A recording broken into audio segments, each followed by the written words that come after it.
first presenter is Marianne Wobcke. Marianne is an Indigenous midwife, nurse, artist, curator and storyteller with country connections to Wobcke and Girramary mobs. In 2009, Marianne completed an undergraduate degree in Contemporary Australian Indigenous Art at QCA Southbank, exploring the themes of perinatal dreaming and understanding country. She received a first-class honours. Since graduating, she has worked extensively promoting wellbeing through holistic programs that integrate the disciplines of health promotion and creative practice with Indigenous youth. It's wonderful to have Marianne with us, and I welcome you up to the stage. Thank you.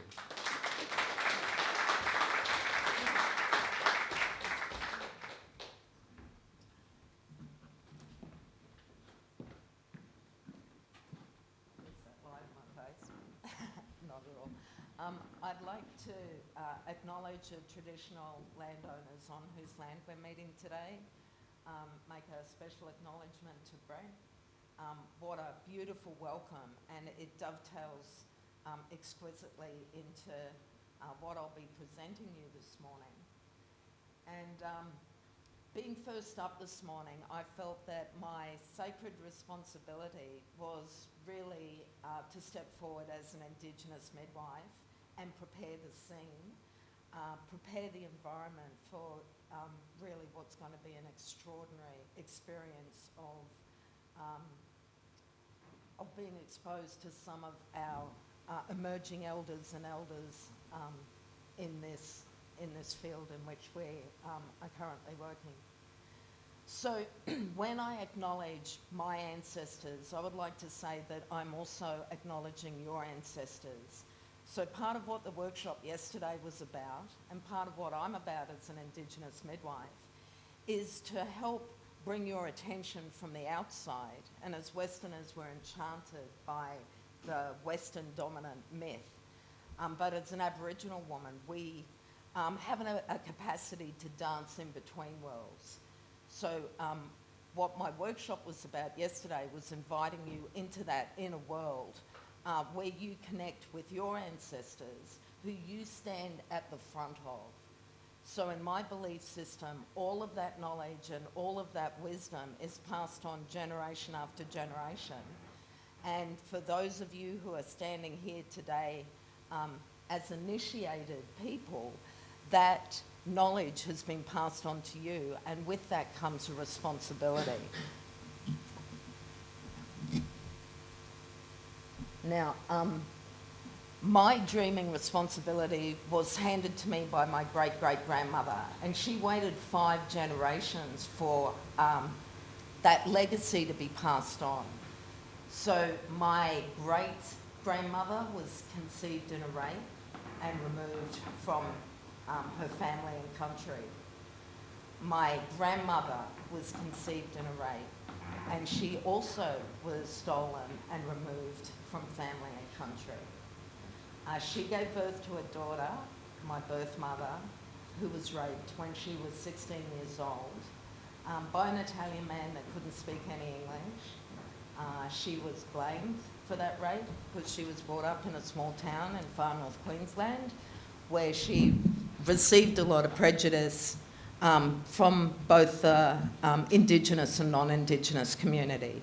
She was sent to a home for unmarried mothers down here in Brisbane, and eventually she gave birth to me. She never saw or touched me, and some weeks afterwards she went to New Zealand and hasn't returned to Australia since.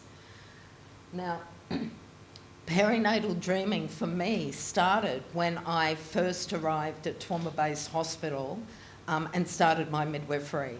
It was as if turning up for that experience opened the door for my great-great-grandmother, and she started to download to me nothing. Sorry. Having a little technical issue with the slideshow. There we go. Right. My dreaming story. And so this story has unfolded over a number of decades now. And from this information that she gave me,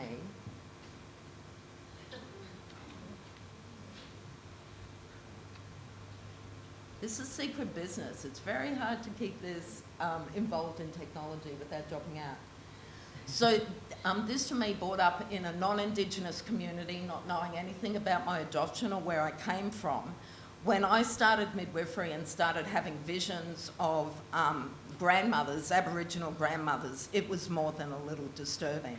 And because I'd worked in our mental health system, I had a raft of labels that I knew that I would attract if I sought that sort of support. Fortunately, I didn't. I worked with a psychiatrist, Dr. Stan Groff, who is really the father of understanding the perinatal maps in contemporary culture. And he encouraged me to use art to creatively describe the experiences I was going through. So I did a series of about 53 drawings that were related to a birth, and I didn't realise it was my birth at the time. I thought I was being vicariously traumatised working in an obstetric unit. But some years later, when I connected with my mother, we realised that I had documented exquisitely every single aspect, not just from conception through to the early postnatal, but also what happened prior to me coming through.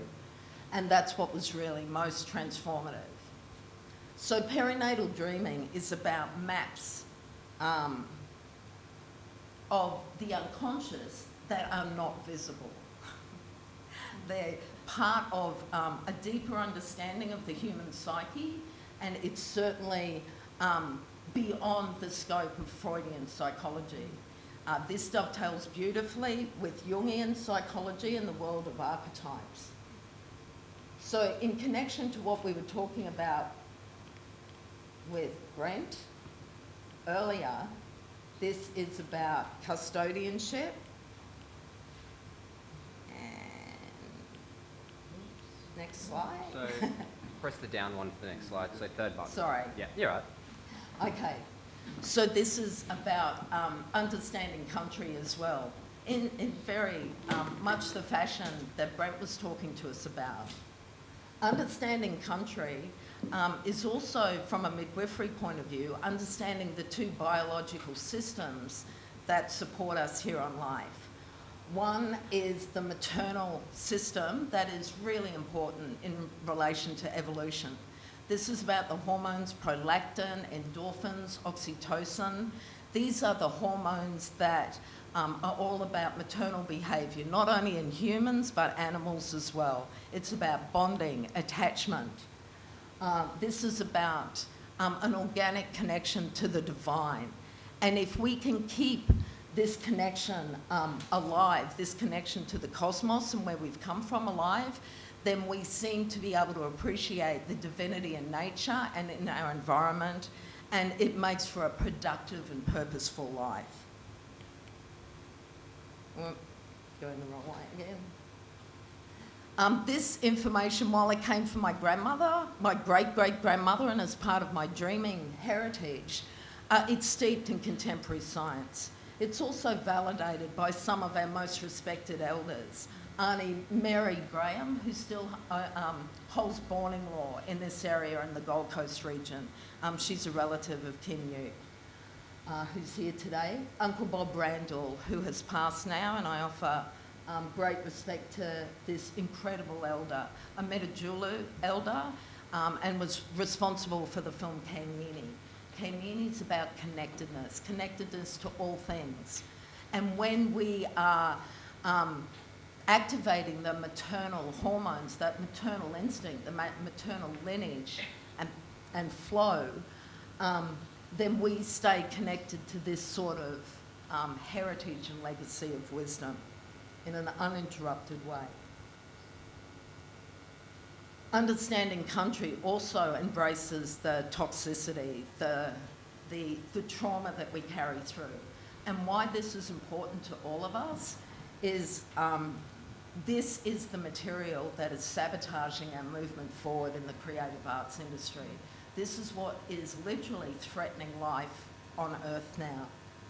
So understanding country, if you use a different map from the Freudian biographical map, Then embracing more of the Jungian understanding, then transgenerational trauma, and we had a fantastic conversation, Michael, earlier about epigenetics. We know we bring this trauma through. But the current gap in our understanding is about the impact of the perinatal in dynamically creating a momentum behind transgenerational trauma that keeps that pattern of trauma alive in this lifetime. So this is why it's so important that we develop new ways of helping people uncover and become conscious of the trauma that they're carrying in their cells. From dream time to womb time. So again, just reflecting on this notion, this responsibility of caretakers. And we need to take care of our inner world. So in a culture where everything is about distracting us and bringing us outside, what art and creativity does is it re-engages us, it reconnects us to our inner world. And you, at the forefront of your ancestors, my belief is that your ancestors are always trying to stream to you, to download to you, more of that creative expression that promotes our evolution, that brings us forward, that will transform our life. And the way that we are currently relating to the planet and to each other. So Borning Law demonstrates an understanding of the importance of embracing the sacred dimensions. The sacred dimensions of birth and death are, for a great part, not respected in our contemporary medical system. That it's managed, but it's not respected. So perinatal imprinting has the potential to create a disposition for violence and self-destructive tendencies, or for loving behaviours and healthy interpersonal relationships, depending on the environment and attitudes of those in the birthing space. Why are perinatal dynamics so intense? It's because the fetus and the mother are so exquisitely vulnerable at this time. So each landscape or stage connected to the birth or our intrauterine experience has its own unique set of challenges. And this dramatically ends or culminates in the birth, where the baby dies as an aquatic animal and comes through as gravity negotiating, air breathing mammal. So this is a death rebirth experience. Each landscape or stage has its own set of intense emotions and physical sensations, leaving deep unconscious imprints that profoundly impact on our perceptions and the way that we see the world. This again is why art, creativity is so vitally important into revealing these unconscious dimensions of the human psyche. The sacred technology of Borning Law is that understanding from an Aboriginal context, our connection to the universe, to the cosmos, our creation myths that relate to the rainbow serpent and country. For Torres Strait Islander people, it's the oceanic environments and that connection to divinity. Conception, the interface between these two realms. So traditionally our children were treasured, and we knew that each child brought through with them a unique dreaming story, a unique contribution to the tribe that no one else could do. And this is a philosophy that I bring to my work. And to each and every one of you here, your responsibility is to find out your unique contribution and to work on the trauma, the corrupted perceptions that are sabotaging you from living your life to its fullest potential. These are some images that I drew, not sequentially, but over about a decade, connected to my birth and dreaming story. This toxicity, the toxicity, the fearful side of my story is connected to feeling like I was an alien And this is something I'm acutely aware of in the birthing space. When a child is born and removed from the mother immediately, what a strange alien experience that child endures. The only place for a baby to be after birth is on the belly or the breast of the mother. And I've seen that happen even in medical emergencies. That can still occur in a respectful way. The toxic womb for us as First Nation people is connected to a really tragic history that we're all becoming more familiar of. The way to reveal and work creatively and positively with this history is to use the creative arts. If you talk about this history, you can get caught in a cycle of blame and victimisation that you never shift from.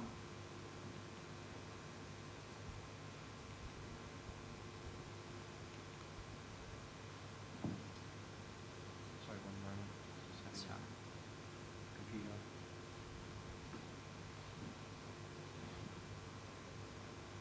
This, in relation to the toxic womb, gave me a great insight to why I like Pepsi Max so much. To me, it was like breast milk, so I made this felt womb, found a can of Mother, which, God bless Coca-Cola, have put on that a Venus flytrap with a dead parrot on it, and the ancestors actually sent me a dead parrot, which I found on a walk, which I put on the top of the barbed wire heart, and that says Mother, a force of nature.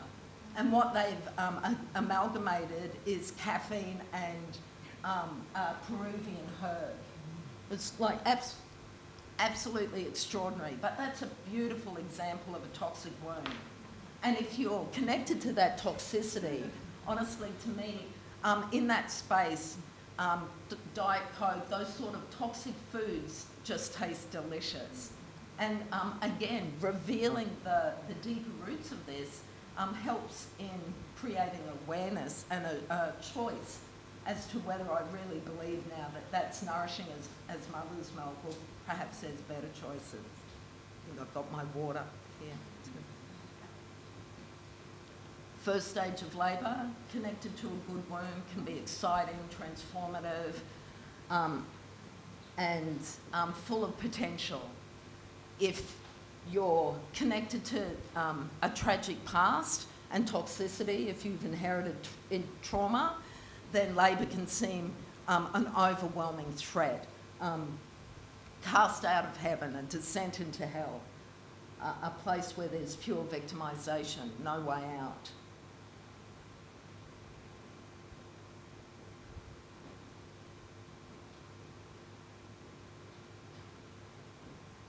The second stage of labour is manufactured by Western culture.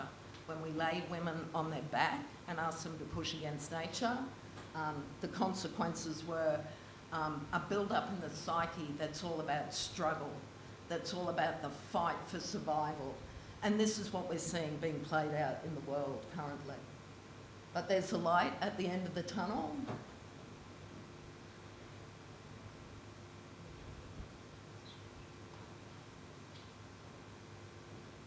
And this is a death rebirth experience. Transformation for the mother is archetypal, for the baby fundamentally biological, but spiritual, emotional, on every possible level. For the toxic breast, when there's abandonment at the birth, then it reinforces that history of trauma in the most profound way. It affects our perceptions that we're alone in the world, that we're worthless. It has catastrophic events.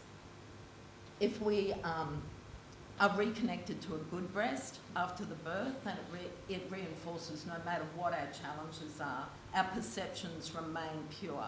Our perceptions remain connected to divinity, and we experience that elation and rebirth.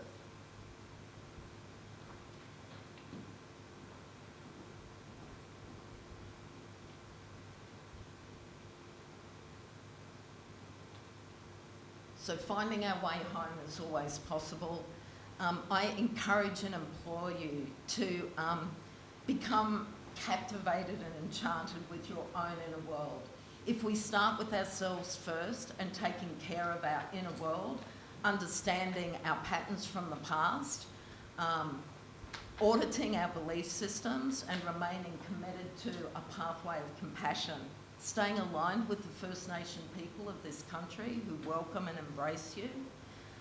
I point towards our other speakers today and the extraordinary projects, the extraordinary innovative projects that people who are initiated, who have moved beyond their own personal boundaries, their own personal body ego, are truly changing the world. The presentations we see today will affect us globally, not just locally and nationally. So thank you for your time.